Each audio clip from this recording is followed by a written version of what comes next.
우리가 언제나 기도하지만 시간을 구별해서 주님 앞에 나아가 기도할 때 하나님이 얼마나 기뻐하시는가를 한 주 내내 느끼고 경험했습니다. 새벽이면 새벽, 저녁이면 저녁 집회 때 이렇게 나아가서 주님 앞에 머무르고 기도하면 하나님이 제 영혼을 다시 소생시켜 주세요. 사랑하는 성도 여러분, 살아가면서 이런 시간들을 가져보세요. 우리가 여행을 하지요. 우리가 육이 있으니까 여행을 합니다. 그런데 기도원을 찾아갔어요. 아무리 좋은 호텔, 아무리 좋은 리조트를 가도 기도원에서 하나님이 내게 해주신 은혜하고는 또 비교가 안 됩니다. 호텔이 주는 편안함이 있습니다. 좋은 음식이 주는 기쁨이 있습니다. 그런데 잊지 마세요. 하나님만이 주시는 은혜가 있고 기쁨이 있다는 건 아시잖아요. 자녀들과 함께 호텔을 갔어요. 리조트를 갔어요. 그러나 내가 하나님의 백성이라면 1년에 꼭 한 번은 그렇게 여행만 다니지 마시고 새벽과 저녁에 꼭 말씀이 선포되는 기도원에 가서 시간을 구별해서 한번 주님 앞으로만 나아가 보세요. 모든 것 다 잊어버리고 다 하나님하고 나만 있는 시간을 좀 가져보세요. 놀랍게 하나님께서 나를 되살아나게 해주실 줄 믿습니다. 네, 모든 주일은 부활 주일입니다. 하나님은 살아나게 하십니다. 하나님께서 은혜를 베푸시고 그 은혜라는 것은 이겁니다. 나를 용납해 주세요. 한 주 내가 살아왔는데 내가 하나님 자녀답게 살지 못했던 것도 있었지만 그럼에도 불구하고 내가 하나님 아버지 이름을 의지하고 붙들고 나아갔을 때 하나님은 예배자로 나온 나를 용납해 주세요. 할렐루야. 그게 은혜입니다. 용납해 주세요. 그래서 모든 주일은 내가 다시 살아나는 부활주일. 한 해 내내 주님께서는 이 주일 예배를 다시금 나를 되살아나게 해주시는 부활주일, 은혜의 날입니다. 사모하십시오. 은혜의 날입니다. 반드시 나를 회복시키시고 구원하십니다. 나를 다시 상처 입은 마음도 회복시키시고 1년 내내 우리의 주일이 부활주일이 되는 큰 은혜가 있기를 바랍니다. 어떤 상황에서도 너희는 여호와를 영원히 신뢰하라는 그 말씀을 잊지 맙시다. 올 한 해 사랑하는 성도 여러분, 우리에게 다가올 또 우리에게 예비된 광야가 있을 수 있겠지요? 사람마다 좀 다를 수 있을 겁니다. 제게도 왜 없겠습니까? 그런데 다양한 광야가 있겠지만 그때마다 그 광야에서 변함없이 하나님을 신뢰하는, 영원히 신뢰하는, 어떤 광야일지라도 하나님을 신뢰하는 저와 여러분이 되길 바랍니다. 그러면 하나님은 영원히 반석이 되어 주십니다. 영원히 반석이 되어 주십니다. 영원히 반석이 되어 주십니다.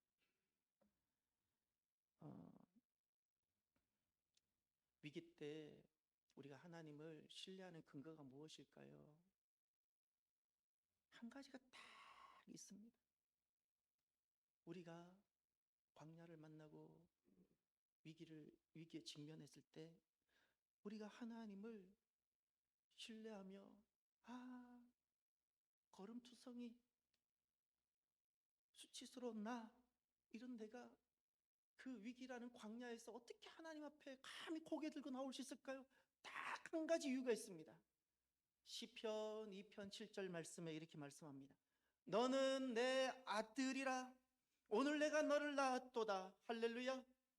다 같이 한번 따라합시다. 너는 내 아들이라 오늘 내가 너를 낳았도다. 시편 2편 말씀입니다. 시편에서 하나님께서 두 번째로 하나님 사랑하는 백성들에게 주신 말씀입니다. 시편 전체 150편의 주제가 1편에 나와 있습니다. 1편은 시편에서 하나님은 무엇을 말씀하시고자 주제를 말씀하시는데 복 있는 사람입니다. 복을 말씀합니다. 복 있는 사람의 첫 번째 카드를 제시하신 것이 시편 2편입니다.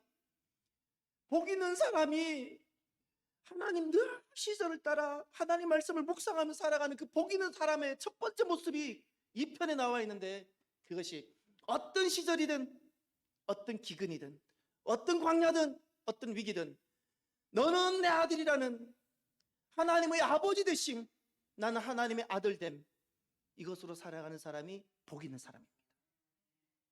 이것이 복 있는 사람 주님께서 제시하신 첫 번째 카드 그림입니다. 이 시편 2편은 왕의 즉위식 말씀이라고 했죠. 리더십이 바뀌는 겁니다. 얼마나 많은 위기가 있었겠습니까? 아버지 통치 때는 다 거기 복종하고 그렇게 하다가 리더십이 바뀝니다. 연약한 아들이 왕이 됩니다. 주변에서는 그 왕을 인정하지 않고 무시합니다. 대적하기도 하고 모든 약속을 깨고 결박을 풀어버립니다.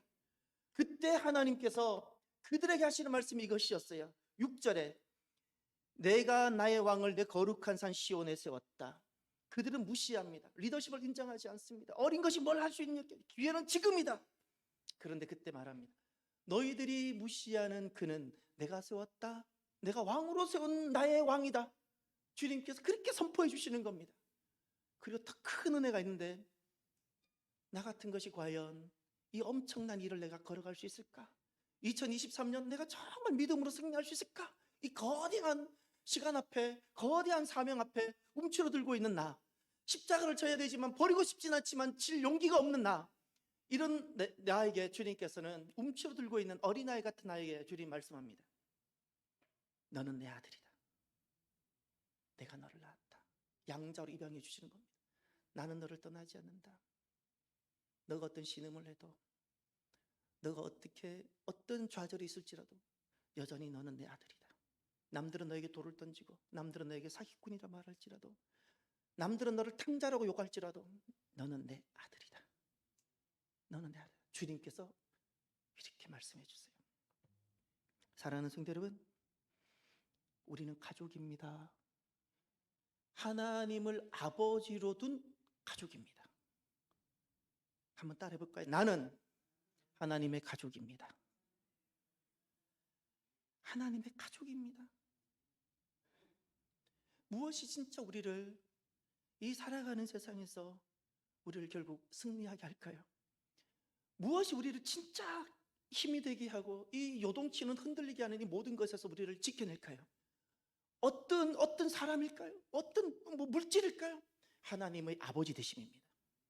하나님이 아버지 되시면 우리 모든 것을 다 이겨냅니다.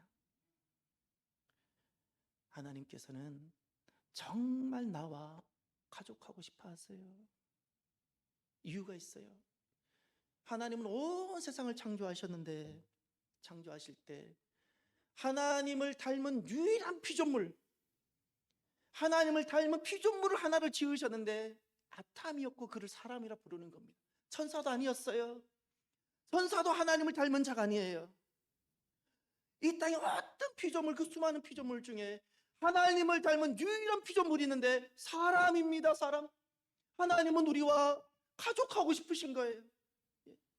성경에 하나님을 엘로힘 여호와라고 하나님은 그렇게 계시하셨어요. 그 하나님은 이렇게 말씀해 주셨어요. 아버지라고. 구약에도 그 하나님을 아버지라 말씀하셨고 신약에도 그 하나님을 아버지라 말씀하셨어요. 오늘 본문에도 너는 내 아들이라고, 내가 너 아버지라고. 온 세상의 피조물 중에 하나님을 아버지 되게 할 수 있는 유일한 피조물이 바로 저와 여러분입니다. 우리가 자녀가 태어났을 때 그 자녀가 아빠라고 부르었을 때 얼마나 감격스럽던가요. 저는 첫 아이를 7년을 기다려봤어요. 자녀를 기다리는 가정의 고통을 전 처절하게 아는 사람입니다. 7년을 기다리면서 아내가 얼마나 힘들어하는지를. 명절이면 가족이 내려가잖아요. 정말 손자 손녀 막 재밌게 놀다가도 우리가 가면 갑자기 사나워지는 그 분위기 아시죠? 왜죠? 우린 자녀가 없으니까. 7년 만에 첫 아이가 태어났어요. 그 아이가 제 손에 들려지고 좀 있다가 아빠라 그랬을 때 그 감격을 제가 기억해요. 하나님이 너무너무 바라시는 것이 있어요. 나 같은 것이. 주님께서 거룩하게 구별하신 이 날을 주님 앞에 나와 하나님을 아버지라 부르며 하나님 감사합니다 고백하고 내가 하나님의 자녀로 있는 거예요. 할렐루야. 사진 하나 볼까요?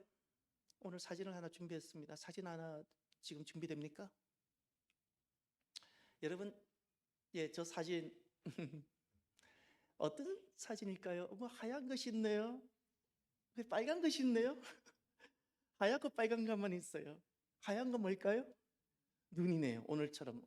오늘 생각보다 눈이 많이 와요. 그죠? 감사하게도 녹아서 감사해요. 하얀 건 눈이에요. 빨간 건 뭘까요? 꽃이네요. 질문입니다. 저 꽃은 무슨 꽃일까요?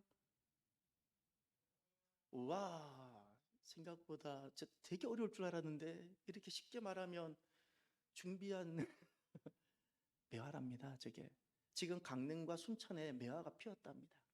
아마 눈이 온 거 보니까 강릉일 것 같은데요.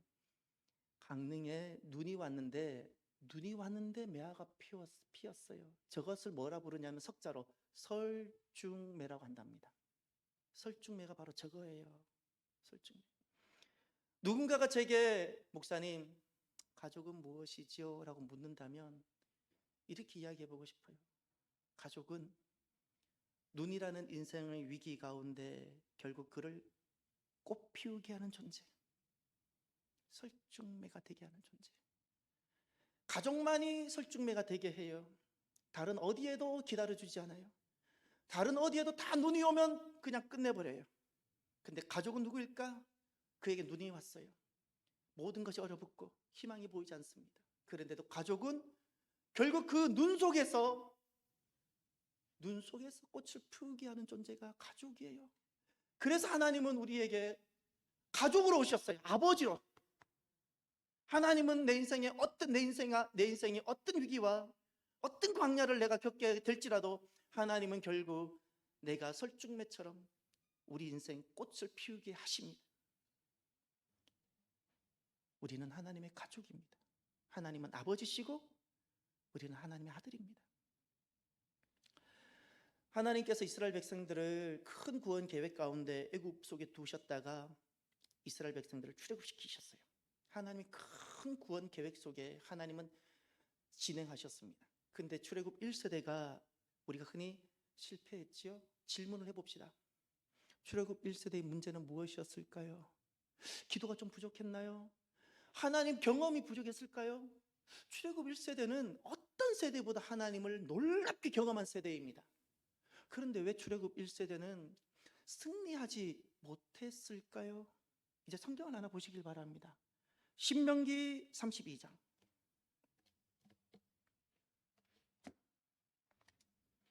신명기 32장을 가시면 꼭 성경을 찾으십시오. 6절.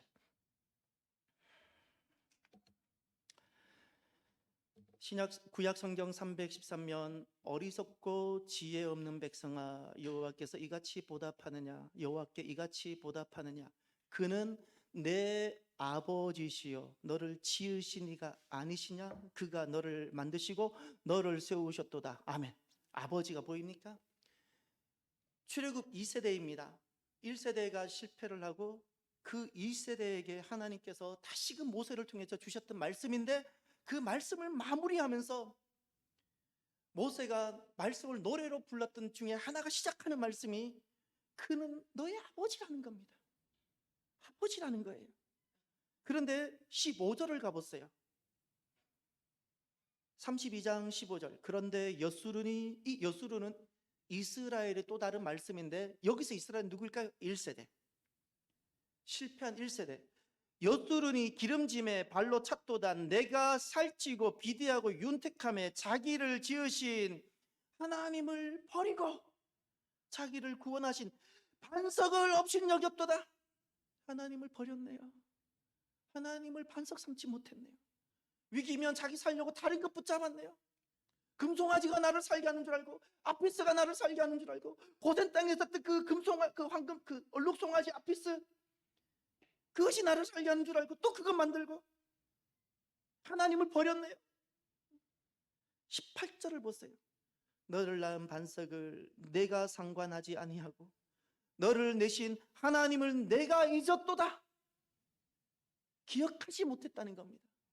출애굽 1세대는 하나님의 아버지 되심을 기억하지 못했다는 겁니다. 1세대를 이렇게 함부로 막 비판하고 싶진 않습니다. 그 모습이 우리 모습과 별반 차이가 없을 거기 때문에. 그런데 1세대를 이렇게 정리를 해볼 수 있습니다. 출애굽 1세대. 출애굽 1세대는 어떤 세대일까요? 하나님이 나의 아버지가 되신다는 이 사실이 일관되지 않았습니다. 이게 중요합니다.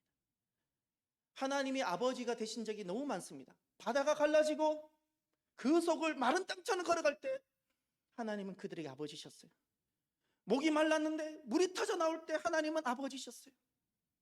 그런데 자기들 생각과 좀 다를 때, 길이 너무 박하고 길이 너무 험하고 먹을 것이 박하고 이렇게 자녀 키우기 힘들어지고 내 계획과 일치되지 않을 때, 그때 하나님이 여전히 그때도 아버지가 되셔야 되는데 일관되지 않았어요. 그 증거가 두 가지입니다. 하나가 불평, 하나가 불안이에요. 불평은 걸어온 여정에 대해서, 지금까지 내가 걸어온 여정에 대한 일관되지 않는 하나님에 대한 고백이 불평이에요.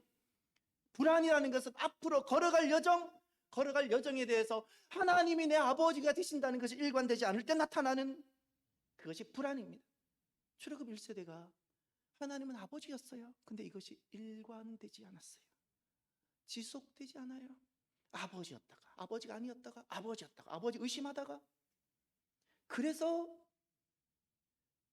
실패라고 딱지가 붙은 후세대에게 실패라고 주어진 사명을 실패한 사명자라고 후세대에게 이야기 듣는 세대가 되고 말았습니다. 아일랜드에 가면 트리니티 칼리지라는 그 학교에 정신 건강의학 교수로 있는 세계적인 신경학자가 있습니다. 베로니카 오킨이라는 분입니다.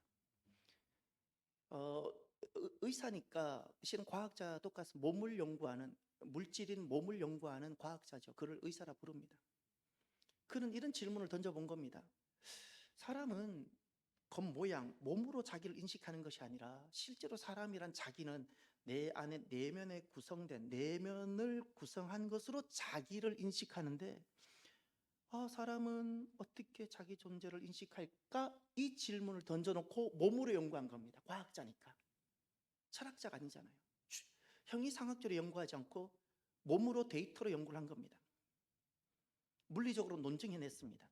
굉장히 동의가 됐습니다. 세 가지를 이야기합니다. 첫 번째가 감각입니다. 두 번째가 뇌입니다. 세 번째가 이런 것을 통해서 내면이 형성되는 겁니다. 감각이라는 것은 우리가 5가지 감각이 있습니다. 눈, 시각, 코, 후각, 입, 미각, 귀, 청각, 그리고 손, 촉각, 이런 5가지 감각 그 신경 세포를 통해서 외부에 있는 정보가 들어오는 겁니다. 내게. 이 외에는 들어오는 방법이 없습니다. 5가지 감각을 통해서 외부에 있는 정보가 내게 들어오는데, 이것을 철학적으로는 경험이라 부릅니다. 이것을 경험이라 말해요. 외부에 있는 것이 5가지 감각을 통해서 내게 들어올 때 이 신경세포를 통해서 경험되는데, 이것은 경험인데 이 감각을 통해서 경험해요. 그러면 이 경험된 것은 뇌로 간다는 겁니다. 뇌로 가면 그때 기억을 하는 거예요. 뇌는. 근데 기억하는데 뇌의 특징은 공간에다 저장을 해요. 그리고 예를 들어 이런 거죠. 제가 하나 던져볼 테니까 뭐가 떠오르나 생각해 보세요. 초등학교 시절 소풍 하면 뭐가 떠오르나요? 어떤 장소가 떠오르죠. 그게 우리 뇌의 특징이랍니다. 뇌는 공간과 장소와 연결시켜서 저장한답니다. 실제로 또 우리 뇌는 뇌 속에 공간 속에 배치되지 않은 것은 다 소멸됩니다. 내가 기억한다는 것은 반드시 공간 속에 배치가 되고 질서가 부여되고, 어떤 내가 데이터를 기억할 때도 그 자체가 공간으로 기억한다는 겁니다. 예를 들어 저는 이런 겁니다. 9.11 사태 딱 하면 저는 어떤 순간이 떠오르냐면, 9.11 사태 하면 항상 장신대 그 무슨 광장이죠? 종합관에서 그 채플실 가는 딱 거기입니다. 거기 가다가 소식을 제가 들었거든요. 저는 지금 또 9.11 사태 딱 하면 그 자리에 서 있었던 그 공간이 제가 떠오르는 겁니다. 그러면서 저는 9.11을 기억하는 겁니다. 9.11. 내가 이렇게 기억을 하는 겁니다. 내가. 그러면서 이 기억된 정보를 가지고 나라는 존재가 구성이 되는 겁니다. 이 나라는 존재를 인식할 때 이걸 자기 정체성이라고 부르는 겁니다. 이분이 오래된 기억의 방들이라는 책을 통해서 이런 이야기를 했는데 그 중에 두 가지가 아주 인상적이었습니다. 하나가 감각이 없으면 기억이 없습니다라는 겁니다. 눈, 코, 입, 귀, 손. 감각이 없으면 기억이 없어요. 이것을 사람들이 알아내는데 수백 년이 걸렸답니다. 이야기를 딱 들으면서 제가 생각난 게 그거예요. 게으름은 무엇일까요? 게으름은 느린 것일까요? 뭘 안 하는 것일까요? 게으름이란 감각을 통해서 내가 기억할 수 있는 기회를 빼앗는 것이 게으름이에요. 감각을 안 움직여요. 안 보고, 안 듣고, 안 움직이고, 안 맛보고. 이 게으름이라는 것은 감각을 통해서만이 사람은 몸을 가지고 있어서 기억에 들어가고 이 기억을 통해서 나라는 존재가 생각나는 존재가 형성되는데 감각에 기억할 수 있는 기회를 주지 않는 것이 게으름이에요. 또 하나가 이분은 정신의학 교수이다 보니까 기억에 병이 난 사람들을 많이 만납니다.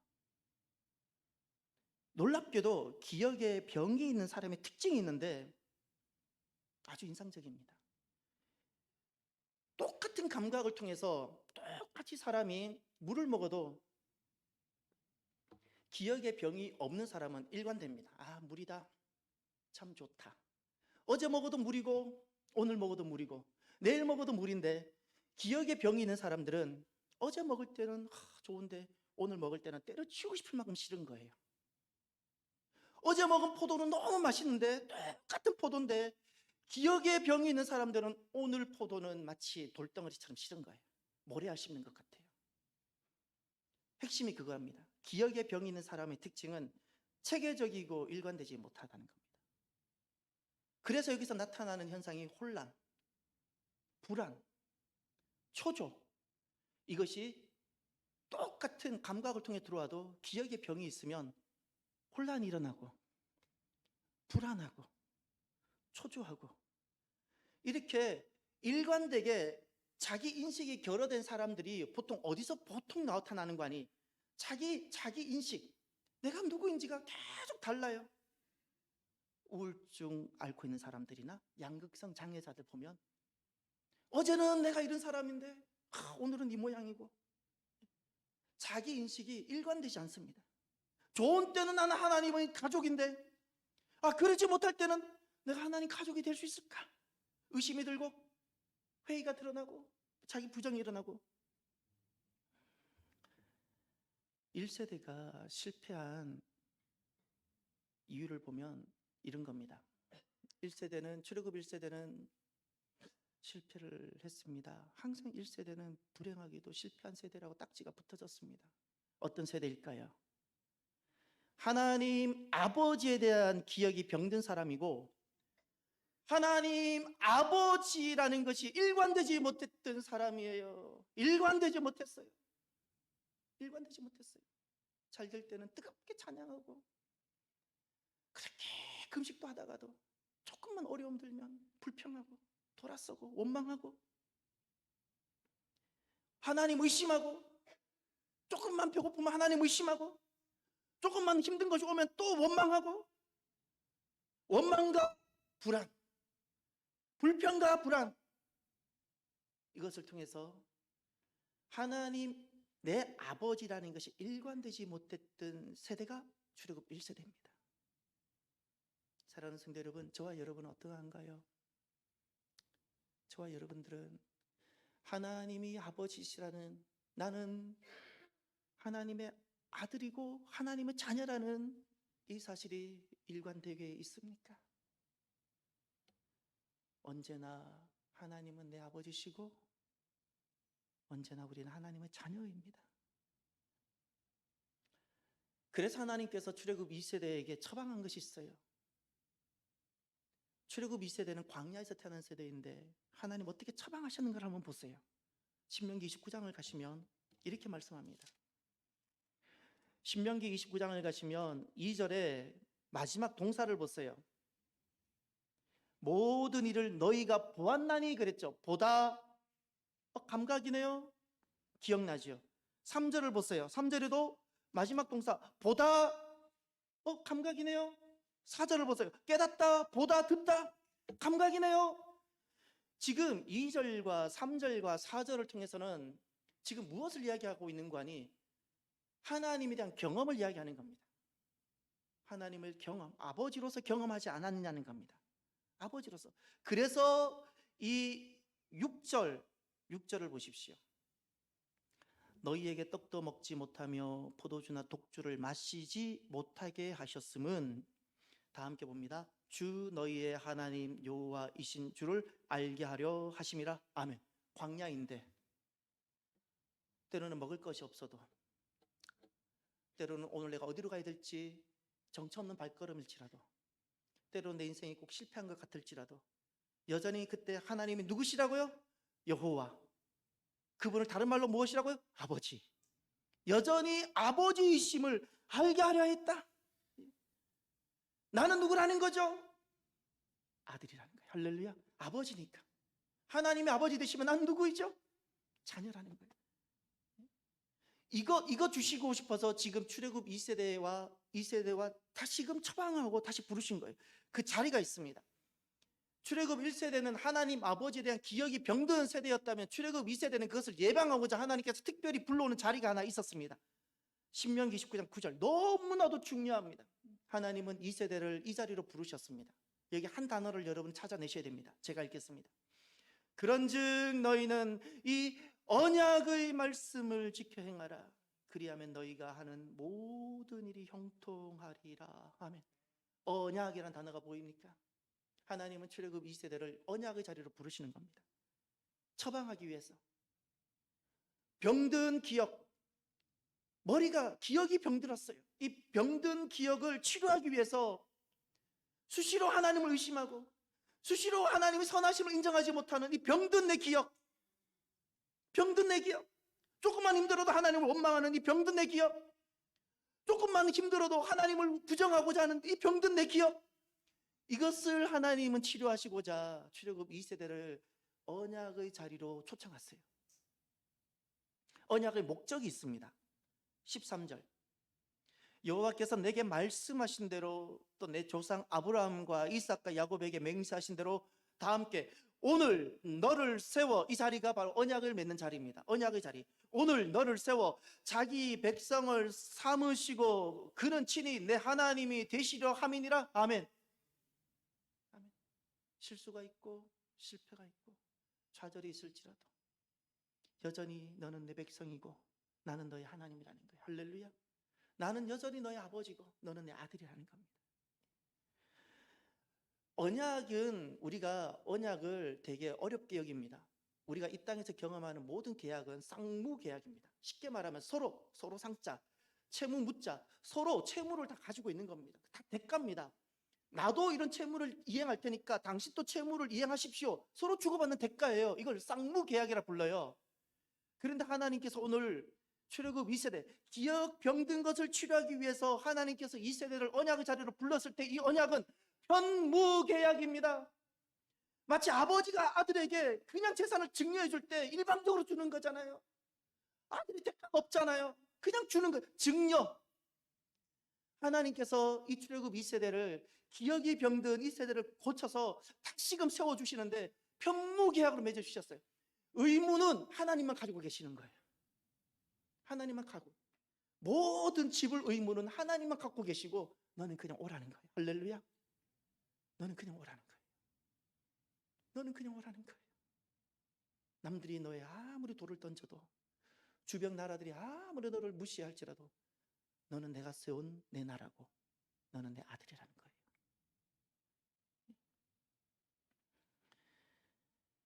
그래서 아까 조금 전에 읽었던 신명기 32장으로 다시 넘어가면 주님은 이렇게 말씀합니다. 모세가 신명기 말씀을 마무리하면서 춤을 추면서 이렇게 고백합니다.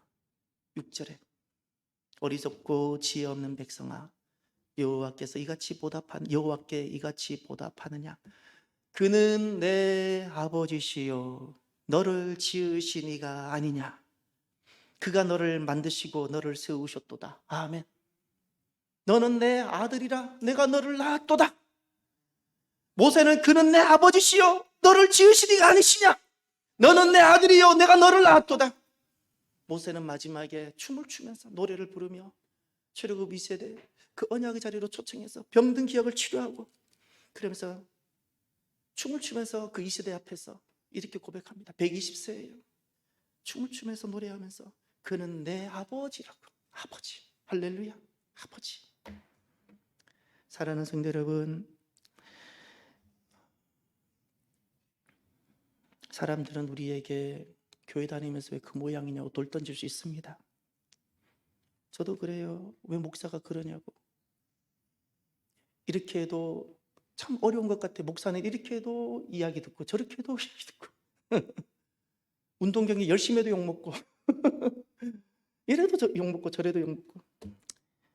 우리가 실수가 있어서 사기꾼도 될 수 있어요. 남들이 막 돌을 던져요. 그래요. 그들이 돌 던지는 게 다 맞을 수 있어요. 그런데 그때 하나님 말씀하세요.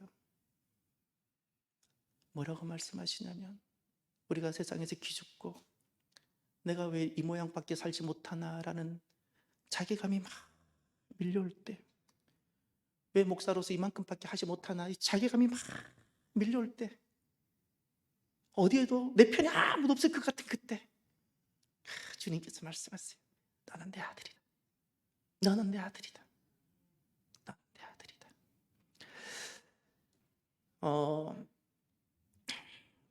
2023년 우리에게 수많은 눈이 내릴 겁니다. 예상치 못한 눈들도 올 겁니다. 우리를 얼어붙게 하고 우리를 이렇게 지치게 만들고 우리를 좌절하게 하는 내 인생에 눈이 내릴 겁니다. 그때 언약의 자리로 돌아가서 나 같은 것을 일방적으로 자녀 삼아주시고 변함없이 나의 아버지가 되어주시는 하나님이 그 언약의 자리로 딱 돌아가서 하나님 아버지가 되신다는 것만 변함없이 신뢰합시다. 그러면 하나님께서 내 인생을 설중매가 되게 하실 겁니다. 위기는 있고 어려움은 있고 환난은 있을지라도 그 가운데서 하나님은 하나님의 계획대로 꽃이 피어나고 하나님의 뜻이 이루어지고 우리로 하여금 열매 맺는 인생이 되게 하실 것입니다. 아무리 다양한 광야가 또 예상치 못한 일이 일어날지라도 그때도 여전히 하나님을 아버지로 신뢰하는 2023년 한 해가 되기를 주의 이름으로 축원합니다. 이 시간 오늘은 이 찬양을 함께 나누고 싶습니다. 힘들고 지쳐 낭망하고 넘어져 일어날 일 전혀 없을 때 그때 주님은 우리에게 조용히 다가오시고 손을 잡아주시며 나에게 말씀합니다. 내가 연약해서 눈물을 흘릴 때 그 눈물을 닦아주시고 그리고 너는 내 아들이라 오늘날 내가 너를 낳았도다 말씀합니다. 찬양합시다.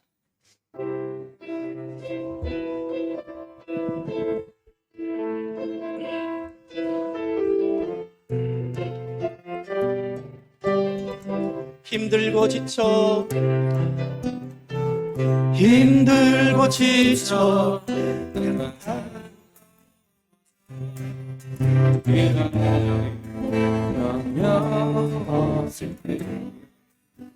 조용히 다가와 손 잡아주시며 나에게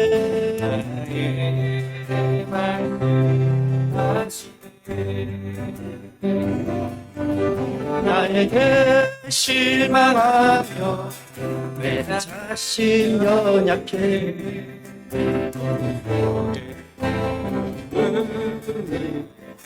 못자국 난 그 손길 눈물을 닦아주십니다. 나에게 말씀 너는 내 아들이라 너는 내 아들이라 오늘날 내가 너를 낳았도다 너는 내 아들이라 나의 사랑하는 내 아들이라. 언제나 변함없이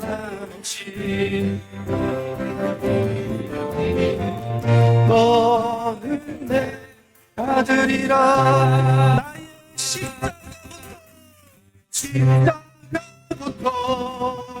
산의 그 고통으로 내가 너를 너는 내 아들, 너는 내 아들이라. 오늘날 내가 너를 놔두다.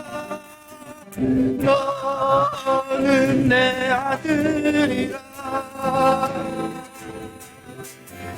사랑하는 내 아들이라.